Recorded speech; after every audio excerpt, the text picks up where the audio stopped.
Eliza stood by the window of the grand mansion, one hand gently resting on her swollen belly. The late afternoon sunlight filtered through the embroidered curtains, casting soft golden hues across the marble floor. She should have felt safe, loved. But instead, there was a tightness in her chest she couldn't ignore, a growing unease that shadowed every quiet hour in that house. In her 8th month of pregnancy, Eliza was radiant. Her almond eyes still held a spark of kindness despite the cold glares she endured daily. She wasn't fragile, but there was a gentleness about her, the kind that didn't beg for attention but quietly transformed any space she entered. She had married into the Remen family 2 years ago, swept into the arms of Zion, the charming and wildly successful heir to a business empire. Their love had once burned bright and pure. Zion had been different when it was just the two of them. He'd proposed under the stars, promised her a world where love came before status, and vowed to protect her from the storms that came with wealth. But promises were easy. Reality wasn't. From the day she walked into the Remen estate as his bride, Eliza felt the shift. The air was colder. The smiles were masks. Zion's mother, Marjabine, greeted her with a polite kiss but eyes that cut sharper than glass. His sisters whispered behind manicured nails. The staff, loyal to the matriarch, followed orders with rigid precision. Eliza didn't come from poverty, but in their eyes, she was ordinary. Not elite. Not polished in the ways that counted in their cruel world. And worst of all, she had come with no dowry. Still, Zion had fought for her. At first. He'd defended her, challenged his mother, even threatened to move out. But as months passed, the pressure wore him down. He began missing dinners. Long business trips turned into silent nights. The love letters stopped. The warmth faded. And now, with a baby on the way, he barely spoke more than a few words at a time. Eliza tried to understand. She told herself he was overwhelmed with the business, with family expectations, with fear of fatherhood. But beneath her patience bloomed fear. It wasn't just Zion. It was the entire house. The way Marjabine's eyes lingered on her belly with veiled disgust. The strange glances exchanged between the siblings. The eerie quiet that fell whenever she entered a room. She told herself it was just in her head. Until one night. She couldn't sleep. The baby had been kicking, restless as if sharing her unease.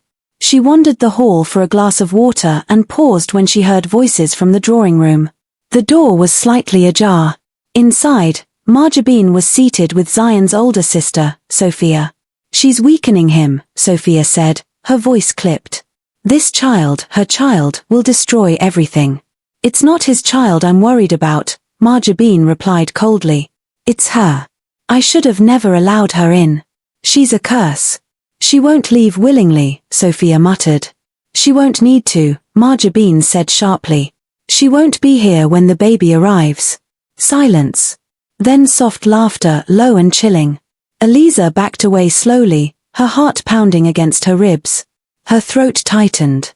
She returned to her room, locked the door, and sat on the edge of the bed for hours, too stunned to cry. They wanted her gone. Not just out of the house, out of existence. But she had no proof. No recording. No witnesses. And Zion? He was already slipping from her grasp. She pressed her hand to her belly. "You're not just my baby," she whispered. "You're my reason to survive." From that moment on, Eliza knew she had to watch every step, every glance, every word. She was no longer just a wife. She was a target. And she would have to find a way to stay alive for herself, and for the life growing inside her. The morning sun glinted off the polished black SUV parked in the driveway of the Remen estate. Eliza stepped outside slowly, her hand instinctively cradling her belly. Her due date was just weeks away, and every movement had begun to feel like a negotiation with gravity. Still, she tried to keep her expression calm, even as her heart raced beneath the surface. Sophia stood beside the car, sunglasses shielding her eyes and a faint, forced smile on her lips. "Zion asked me to take you for your checkup. He's busy with meetings but didn't want you going alone." Eliza blinked. "Zion didn't say anything last night." Sophia's smile hardened. "He was probably too tired." "Come on, Eliza. This is for the baby." The mention of her child made Eliza hesitate. Her instincts told her something was off, but what could she do? Refuse medical care? Cause a scene? She glanced back at the house. No Zion. No one to turn to. With a shallow breath, she nodded and climbed into the back seat. The car door clicked shut behind her.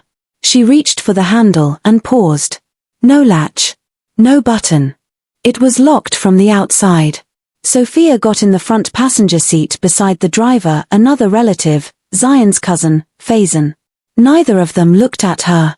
The SUV pulled away from the estate and into the city traffic. For the first few minutes, everything seemed normal.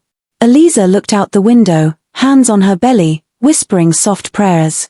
But then she noticed the turn they took, not toward the hospital, but in the opposite direction. Her pulse quickened. She leaned forward. Faison, I think you missed the turn. No answer. Sophia? Still no reply. Where are we going? Sophia sighed and finally turned her head, removing her sunglasses. Her eyes were cold. Just relax, Eliza. It's not far. A chill ran down Eliza's spine.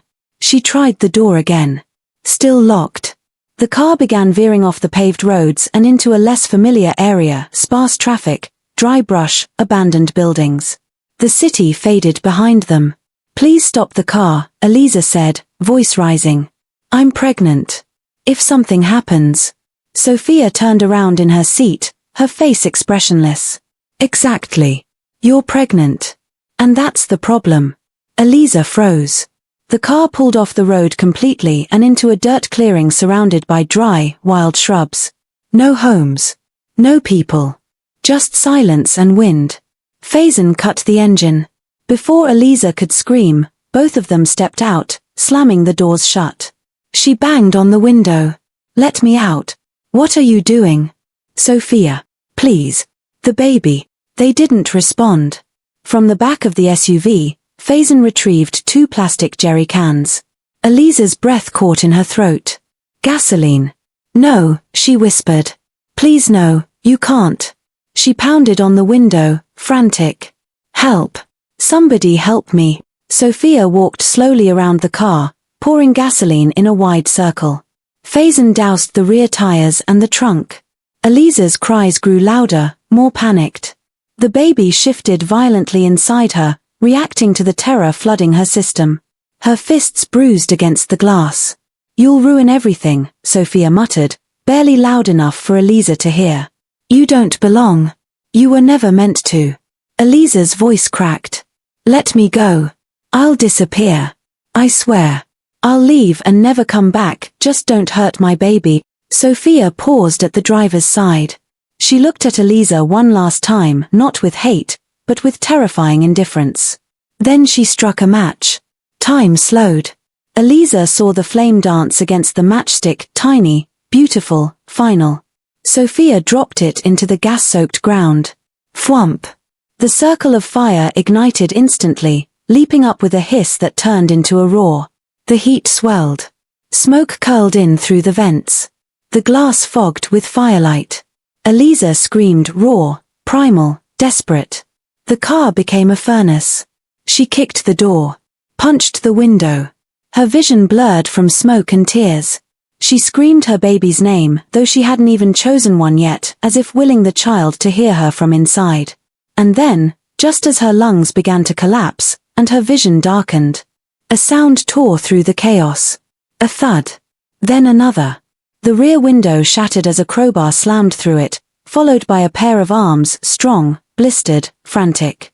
Through smoke and flame, she saw Zion. He was screaming her name. She didn't know how he'd found her, or why he came. Only that he was there. She reached for him with the last of her strength. And he pulled her from the fire. The Remen mansion was unnaturally quiet that evening, save for the distant ticking of the antique grandfather clock in the hallway. Zion sat in his private study, hunched over contracts he wasn't really reading. His eyes scanned the pages, but his mind wandered to the silence that had settled between him and Eliza, to the way she had looked at him yesterday with fear behind her smile. He had told himself it was stress. Pregnancy. Hormones. He had told himself she would be fine. That his mother and sister just needed space. That she was safe in the house he built. Until the phone rang. It wasn't his regular number. A private line he barely used anymore, one tied to an old device in his desk drawer. The screen blinked, unknown caller. Curious, he answered. Hello. No response. Just static. Then came the sound that froze his blood, Eliza's voice. Please, stop. I'm pregnant. Let me go, please. The baby. He stood up so fast the chair fell behind him. Her voice crackled, choked by sobs, followed by pounding her fists against glass. Zion, Zion, please, if you can hear me. Then, a sudden whoosh. A roar. Screaming. Smoke. And silence. Zion stood still, the phone shaking in his hand. His mouth went dry. He played it again, needing to hear it twice to believe it was real. But it was. No hallucination. No nightmare. It was Eliza's voice. His wife. Begging for her life. And he hadn't been there. He staggered back, vision blurring. Memories came like bullets, the night she laughed under fairy lights in their garden, her hands gently placing his on her belly when they heard the first heartbeat, the letter she had written him on their anniversary and left unread on his dresser. And the way he had pulled away. Let them isolate her. Let his silence become a weapon. He had known his mother disapproved, but never imagined. No. That wasn't true. He had imagined it. He had just been too much of a coward to stop it. The phone slipped from his fingers. He stared at his reflection in the study's glass window, a man with everything, who now stood to lose everything that truly mattered. A low, animalistic sound escaped his throat. Regret gripped his chest like a vice. And then he moved. He snatched his keys from the drawer, stormed past the servants without a word, and climbed into his car with his heart pounding like a war drum. Tires screeched against the marble driveway as he tore into the night, phone in one hand, frantically redialing numbers no one answered. He didn't know where she was. But he would find her. If he had to drive through the city, the forest, or hell itself, he would find her. Because for the first time, Zion wasn't running from his family's darkness. He was running toward the woman he had let them try to destroy. Zion's hands gripped the steering wheel like a vice, his knuckles white as he sped through the winding roads on the outskirts of the city. The night air was thick with humidity and dread. His mind replayed Eliza's terrified cries again and again, each syllable carving deeper into his soul. She was out there alone, pregnant, and possibly dying because he had been too blind, too weak to protect her. He slammed the brakes at a small roadside gas station. Bursting inside, he waved his phone in front of the startled attendant. "This number, do you recognize it?" he demanded. "It came from here. Please, check your cameras. I don't care what it costs." The young man hesitated, then nodded nervously. Together they reviewed the CCTV footage. There it was, Sophia and Faison, calm and composed, helping Eliza into the back of the black SUV. A timestamp, just 2 hours ago. Zion's stomach turned. Where did they go next? They turned south, the attendant said. Toward the old industrial area. There's nothing out there but dried fields and some abandoned warehouses. Zion was already running before the sentence finished. Back in the car, he tore through backroads, weaving past deserted fields and empty streets. Then a flicker. A faint orange glow on the horizon. His chest tightened. As he rounded the next bend, the full horror unfolded before him. Fire. Smoke. Blackened air spiraling into the sky. The SUV was engulfed in flames, its metal frame creaking and groaning like it was in pain. No. No. No, God, please, Zion breathed as he screeched to a halt and jumped out. He ran toward the inferno without thinking, without fear. His jacket caught a spark, but he ripped it off and kept going. The heat lashed at his face, his skin screaming in protest. Flames curled along the sides of the vehicle like fingers determined to keep their prize. And inside he saw her. Eliza. Slumped against the back seat, motionless. One arm wrapped protectively around her belly, her other hand pressed against the window, as if it had been her final plea for escape. Zion screamed her name. He grabbed a tire iron from his trunk and smashed the rear window with desperate fury. The glass shattered inward, sending smoke and flames pouring into the air. Gagging, he reached in blindly, his hands blistering as he grabbed her under the arms. "Eliza, stay with me, please," he choked. She didn't move. The car moaned. A groan of twisting metal and cracking undercarriage. Fire licked closer to the gas tank. Zion didn't stop. With a cry of agony, he yanked her free, cradling her body in his arms as he staggered back from the fire. 10 feet. 15. And then, boom! The SUV exploded behind them, sending a wave of heat and debris into the night. Zion shielded Eliza with his own body, crashing to the ground as glass and flame rained around them. Silence followed. Heavy. Final. Zion coughed violently, tears mixing with soot and sweat as he looked down at the woman he held.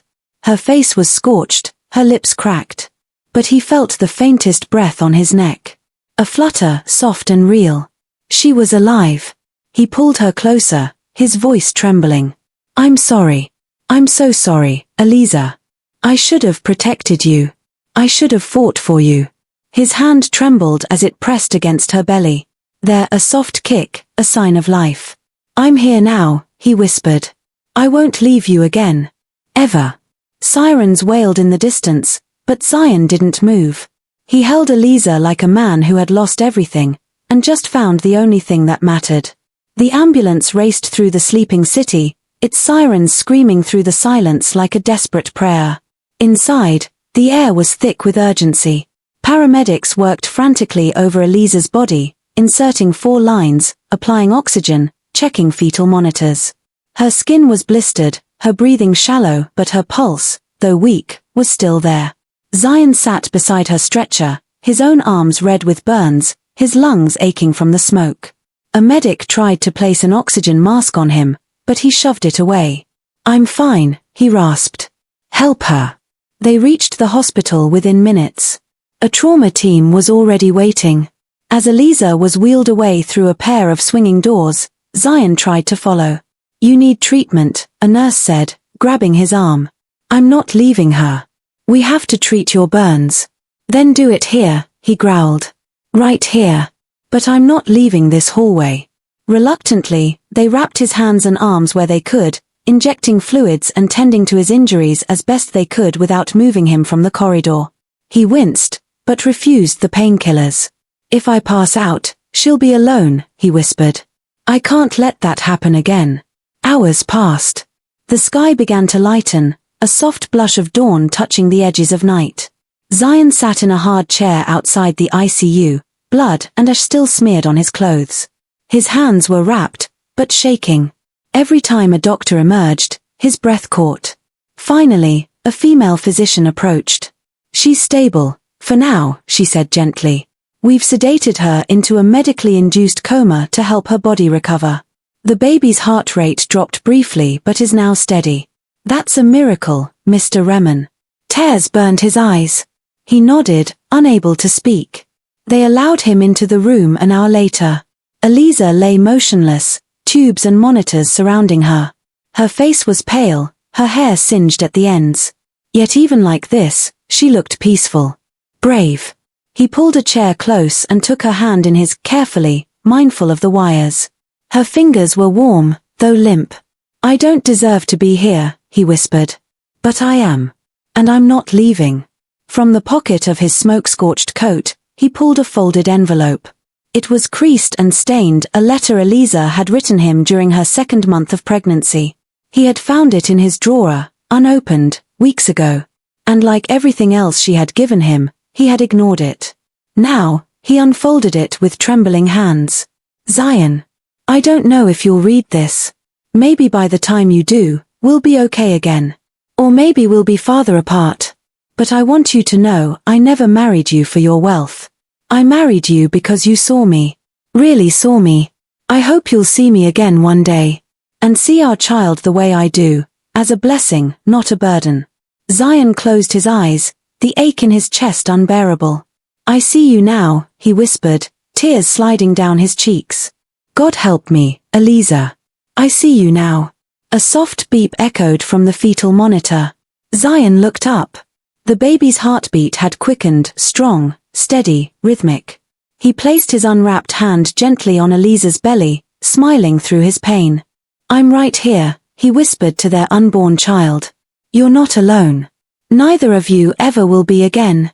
A soft chime echoed in the hospital room, followed by a slow, blinking pulse on the monitor. Eliza's fingers twitched. Her eyelids fluttered. And then, with a deep, ragged breath, she opened her eyes. The first thing she saw was a white ceiling. Then light. Then Zion, asleep in a chair beside her, his head resting against the mattress, his hand wrapped gently around hers. She stirred, and his eyes snapped open. "Eliza," he breathed, voice cracking. "You're awake." She blinked slowly. Her lips parted. "The baby?" Zion nodded, a trembling smile blooming through his exhausted face. "Alive. Safe.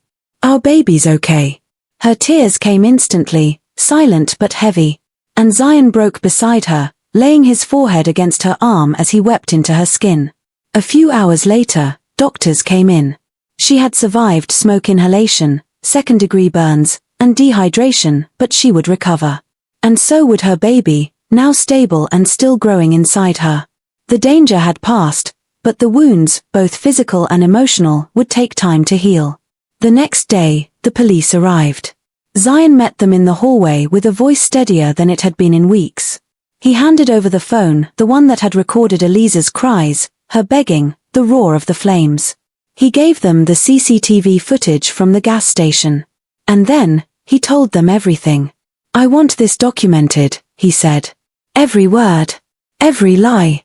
Every plan they made." The authorities didn't hesitate. Within 48 hours, warrants were issued. But by then, Marjabeen, Sophia, and Faison had already fled the city. It didn't matter.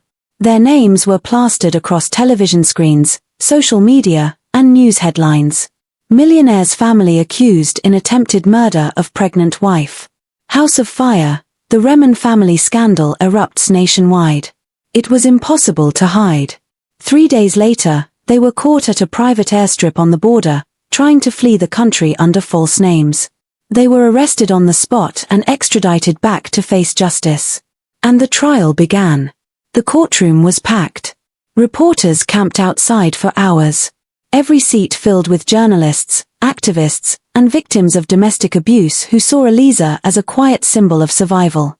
Eliza, still recovering, made a brief appearance, her head held high, a soft scarf covering the fading burns on her neck. Zion testified first. He took the stand, heart pounding, and spoke with unflinching honesty. "My silence almost killed my wife," he said. "I didn't raise my voice when she was crying for help. I let my family's pride and poison guide me. But that ends today." He spoke of years of emotional abuse, how his mother had always controlled him through fear and manipulation. He admitted he had seen the signs, the cold stares, the threats, the growing tension, but had looked away until it was nearly too late. "I saw her burning," he said, eyes brimming. "And I realized I'd let her burn for a long time, even before the fire." Gasps echoed through the courtroom. The defense tried to claim the attack was unplanned, a moment of misguided emotion. But the evidence was damning. The gasoline. The call. The recording. The gas station footage. Their calm, calculated departure from the scene. The jury deliberated less than a day. Guilty. Attempted murder. Arson. Conspiracy. Endangering the life of an unborn child. All three were sentenced to decades behind bars. Outside the courtroom, people cheered. Not for the fall of the Remens, but for the rise of a woman who had survived the fire. Back at the now quiet mansion, reporters gathered at the gates. One by one, luxury cars were driven out, family portraits removed, names scraped from letterboxes. Justice had arrived at the House of Wealth, not with fanfare, but with consequence. Zion stood in the nursery, freshly painted, waiting for Eliza to come home. He looked out the window as rain fell softly over the garden. The storm was over. And justice, long overdue, had finally come. The room was bathed in warm, golden light as the cry of a newborn filled the air. Eliza, drenched in sweat and tears, clutched the small, wriggling bundle placed gently on her chest. The baby's tiny fingers curled instinctively around her thumb.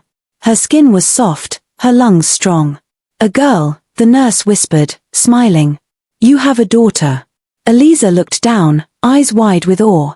Despite everything, the fire, the fear, the months of pain, this child had arrived whole, beautiful, and alive. A fresh beginning in the shape of a tiny soul. Zion stood beside her, silent, overwhelmed. He had barely spoken as the delivery unfolded, but now his hands trembled as he touched their daughter's cheek. Tears fell freely as he leaned down and kissed Eliza's forehead. You saved her, he whispered. You saved both of us. They named her Noor Light. In the months that followed, they disappeared from the world that had nearly destroyed them. Zion sold his stake in the family empire and bought a modest home on the edge of a quiet town, far from luxury, fame, and flashing headlines. The house wasn't grand, but it had windows that let in the morning sun, wooden floors that creaked softly under tiny feet, and a backyard full of soil waiting to be turned. There, they began again. Therapy sessions became their shared ritual. At first awkward, then healing. They spoke of guilt, forgiveness, trauma. Zion faced himself without excuses. Eliza learned to release the hatred that had built behind her silence. Some wounds remained, but healing began to take root. In the evenings, while Noor napped, Eliza began writing. Not for the world, at least not yet, but for herself. In the pages of a worn leather journal, she wrote about fire, about pain, about the night she nearly died and the man who chose to finally show up when it mattered most. She wrote of rebirth, of finding strength in her scars. Each word stitched her soul back together. Zion, once a man driven by legacy and control, found peace in simpler things. He built wooden garden beds in the backyard and filled them with new life, jasmine, mint, lavender, and roses. He watered them each morning, often with Noor strapped to his chest, her tiny hand patting his heart as he whispered stories of flowers and second chances. They didn't forget the past. But they didn't live there anymore. Eliza would often sit on the porch, journal in hand, watching her husband and daughter laugh under the setting sun, surrounded by the soft scent of blooming jasmine. She still bore scars on her skin, but inside, she was whole. The mirror didn't lie. Eliza stared at her reflection, her body wrapped in healing bandages, her skin marked by pink and silver scars that would never quite fade. The doctors had told her she might not regain full mobility in her legs, not after the burns and months of physical strain. But Eliza wasn't listening to doubt anymore. She was listening to her heart. And Noor's laughter from the next room. Each morning began the same, a slow stretch, deep breaths, and physical therapy. Muscles screamed in protest. Joints felt like stone. But Zion was always there, arms steady, voice gentle. One step, he'd whisper. Then another. I've got you. He never missed a session. He never let her fall. When she finally stood on her own for a full minute, he cried more than she did. But Eliza didn't stop at healing herself. Once she was strong enough to walk without aid, she asked to visit the burn unit at the hospital where she'd almost died. The nurses welcomed her with tears and applause. She spoke to women wrapped in gauze, eyes filled with fear, women who had been set on fire for saying no, for loving the wrong person, or for simply being born girls. Eliza didn't bring pity. She brought power. I know what it's like to be burned by people who were supposed to love you, she said, holding up her arms. But I'm still here. And you will be too. Word of her visits spread. Soon after, a young female filmmaker reached out, asking to document Eliza's journey. Hesitant at first, Eliza eventually agreed, under one condition: this isn't about me. It's about every woman who's been left to burn.